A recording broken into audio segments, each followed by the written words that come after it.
Hello ladies and gentlemen, there's Luffy Murdoch here, and here to do episode 9 of Mob Psycho 100. And this is a very long episode, so I won't go into the details. I won't talk a lot through the intro. And as you may remember, last time we were here, we had Mob finding his family, apparently in fire. So yeah. We start off the episode saying Dimple says, "Look into my eyes, Mob," and the bodies are fake, and says they are for a fact. So he thinks he knows that the bodies are not real, or the bodies are not real, and his family are safe. But Mob questions if there is such an ability they can do that, and then Dimple does say, like, out of everything you've seen, out of all your psychic adventures, you don't believe this isn't the case. And Mob says, and then again Mob comes to the realization that Dimple has a good point there. Mob's does this radar thing like he does in Spider-Man, where he sends out a radar signal, and he says he apparently has found the people who were here. I don't know how that works honestly, but yeah. Mob thanks Dimple for not making him go insane, because he was about to go insane, but he still needs 100% transformation mode, so keep that in mind. Mob's land, and then cuts to scene Mob landing on people who he thinks burned the house. Then the music plays. So after the intro plays, cuts to the blonde dude, I forgot his name, cuts to the blonde dude who's a psychic, and he's been attacked by the person apparently who lives underneath him, and then it comes back, and then they're about to have a fight. We don't really see that before it happens in the fight, but then it cuts out back to Mob. They attack Mob.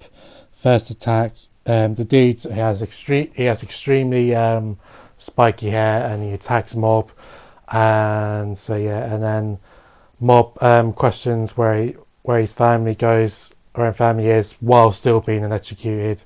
The attack doesn't really go through, and Mob whips his ass, because remember, he is still 100%. Mob is getting cocky and in a state of mind and wants to go fight, and he's saying "Oh, is that all you've got?" sort of thing to really extremely spiky haired dude. And the new guy attacks, goes bulky, throws the first punch, sends Mob back, and says he enhances his fighting with his psychic powers. And this is like Uvo from Hunter x Hunter. Uvo is an enhancer, and he uses his aura to boost attacks, and he boosts his fighting strength immensely more than per usual, like a normal attack would. And he uses his psychic power as an aura around his body for armor. But Mob breaks through the armor and he kicks his butt too. They are no match for Mob. They were not the guys though who attacked his house. There were some people that were just on his way to his house. Then the spiky haired dude comes back and says, "We have called for backup," and then passes out. The backup then appears, and Mob gets into the car. And it turns out they are former Claw members taking Mob to the hideout. They're not here to attack Mob apparently. Mob makes the car go up in the air because they're not in the family. He's not really interested in their little adventures and that sort of thing. But then they mention that Reagan and his friends are there waiting for him.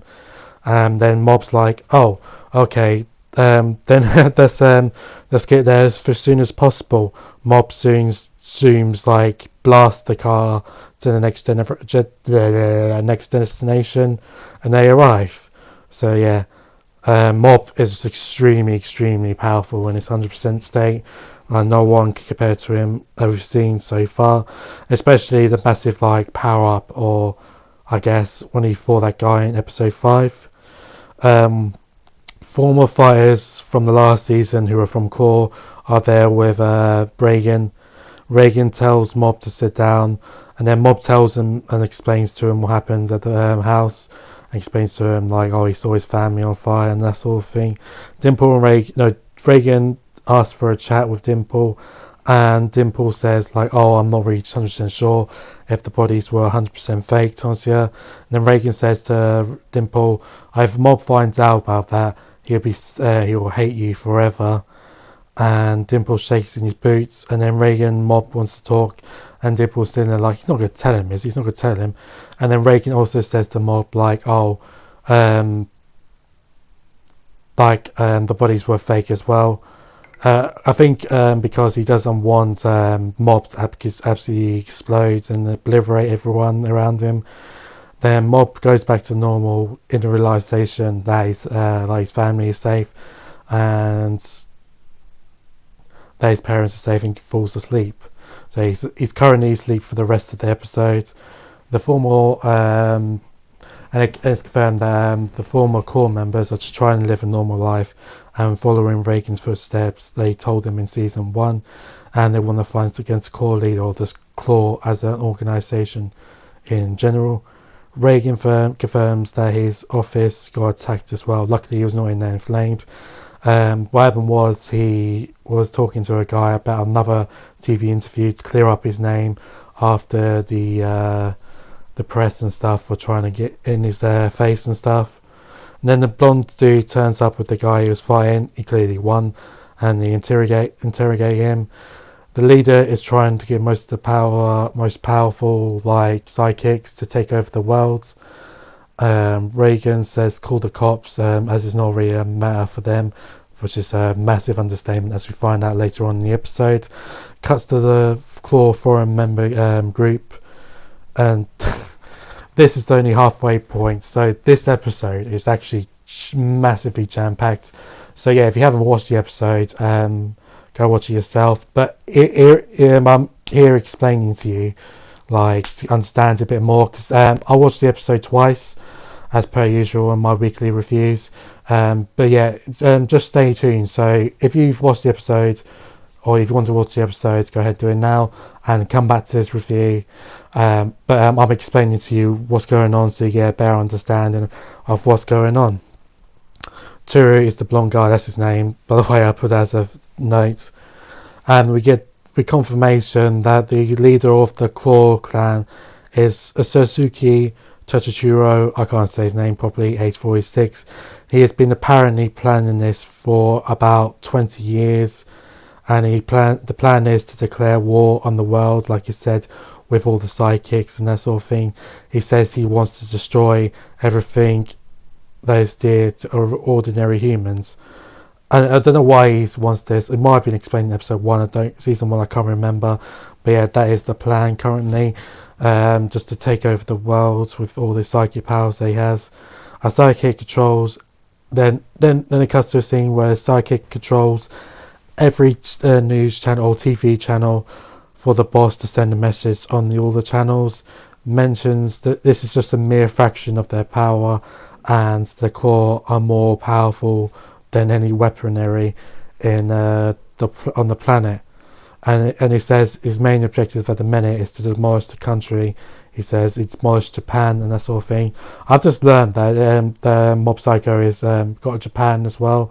But I thought like previously the worlds are connected.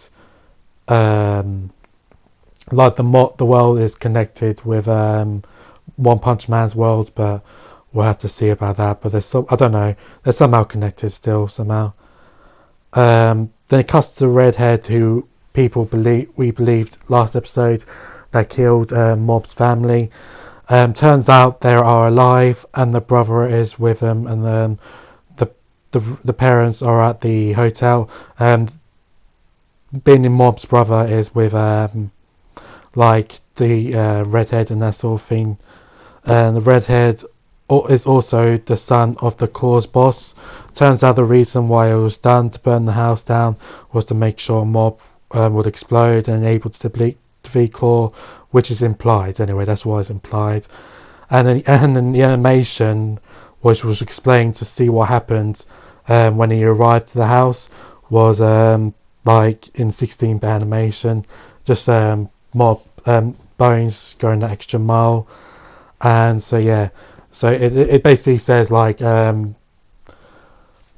Redhead was explaining what was going on and stuff, and why I was at the house, and he oh god, and he was explaining what was going on, and he got Mob's parents to 2 hotel tickets to eat where he wants to. So then they cussed the first division member of the Claw clan, and so yeah, so basically there are 600,000 police officers total in Japan, and there's 600 psychics, which means every psychic has 100 police officers to, or 1,000 members of the police each to defeat or murder or whatever, or just take it in where you will. A 4 and clan crew doesn't seem to be keen, and in fact they wants to defeat Claw, so he cuts the scene where they're talking about it, and the first division leader that's explained to that about the 600,000 police officers thing confronts them and heard Zero say, and they say, oh, you don't want to help us out and you plan to destroy us, and says they that the foreign ones should come, and all of them come at once. The Joe guy, who is the leader of the Foreign Claw Party, is working with the government, and he cuts the scene with him, the leader of the Claw Clan, and he's got the other people in this group involved, and calls the Claw Clan a terrorist group. So he's working with the government, but he's managed to get the other people that he's working with on his side, and he's grouped. And unfortunately, his group was defeated by the Ultimate Five, meaning that. Yeah, it was defeated by the Ultimate Five, and this looked interesting. So the Ultimate Five seemed really extremely powerful. Seemed to be like boss fights later on in the episode, so I'm looking forward to that. Joe escapes though and is fine. Oh, he's pretty bruised up and he's bleeding. And it cuts back to Mob eating the gang and kissing Reagan's butt basically.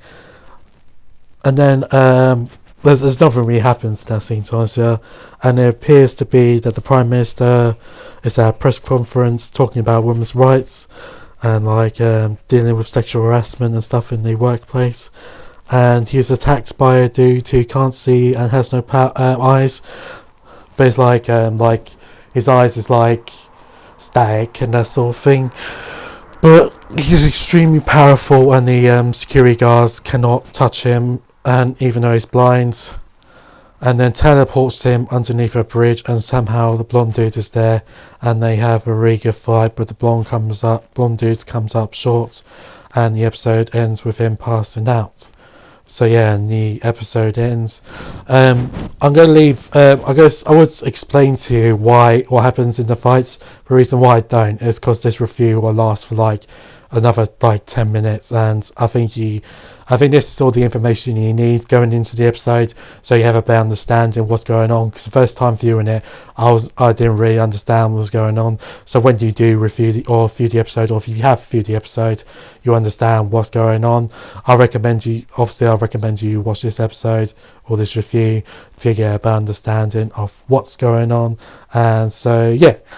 Anyway, guys, this episode was basically to build up to the next coming episodes, and yeah, that'll do you all. God, it was a pain in the ass doing a review for this.